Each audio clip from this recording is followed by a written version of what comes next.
大家好，歡迎收睇 BB 食譜頻道。今日想同大家分享一個雞肉京葱嘅薯仔批。喺英國食呢個批嗰陣時咧，通常喺佢頂度都會有個批皮嘅。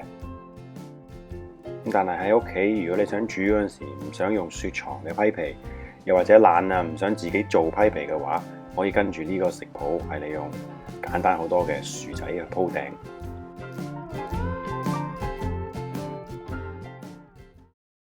首先我哋準備好啲薯蓉先，攞一嚿薯仔批咗皮，係咁依切開幾塊，擺入滾水入邊煲大概15至20分鐘。呢條就係京葱，我哋就係用頂嗰1/3度啦個部分，然之後我哋切片，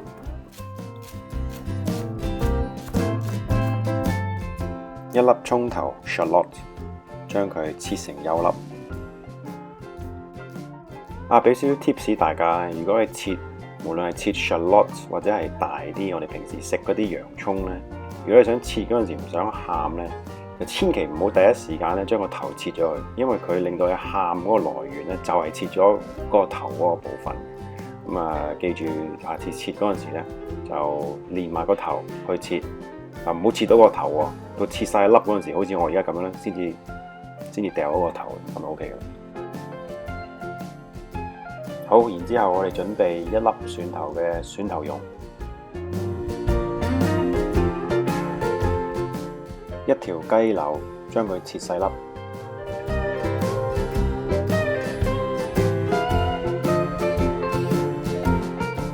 興熱個煲或者鑊，倒少油入去，跟住我哋炒香啲蒜蓉、葱粒同埋啲京葱片先。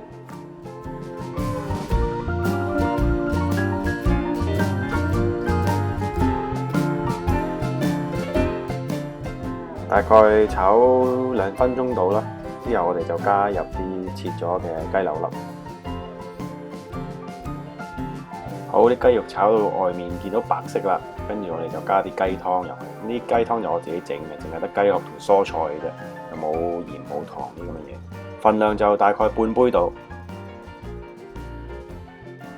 好啦，咁我哋就想呢個質地咧就 creamy 啲。有咩方法咧？我就諗到3個方法嘅。第一咧就係用 sour cream 啦，酸奶油。第二咧就係 crème fraîche。咁其實1同2咧都係好相似嘅。咁2咧就會係比1就熱啲，濃啲，咁就會貴少少。第3咧就係 cream cheese 啦，好多人都熟悉嘅。咁 cream cheese 咧，但係就比起2同1咧嗰個鹽分咧就會高些少。有興趣再了解多啲嘅，歡迎留言俾我。咁份量嚟講咧，呢道菜咧就需要1茶羹度。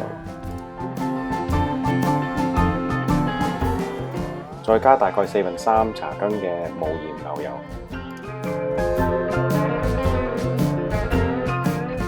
半茶羹嘅英式芥辣 English mustard， 大概半茶羹嘅百里香 thyme， 大概1個西羹嘅白麵粉，令到啲汁會結啲。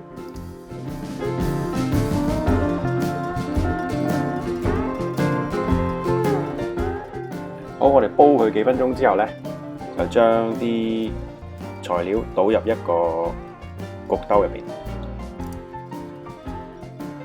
喺呢個時候，啲薯仔應該烚到好腍噶啦，咁就將佢倒落去一個碗入邊，之後加啲牛奶，加大概1茶羹嘅牛油，然之後就壓爛啲薯仔做薯蓉。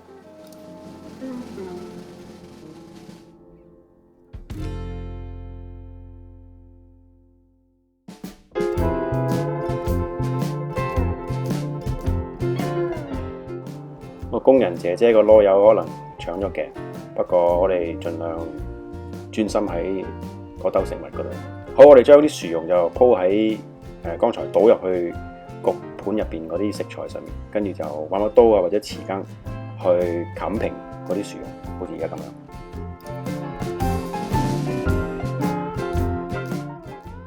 可以用叉喺啲薯蓉嘅面嗰度刮幾行，刮出嚟嘅一粒粒咧，擺入焗爐攞出嚟之後咧，嗰啲一粒粒就會變到脆脆地。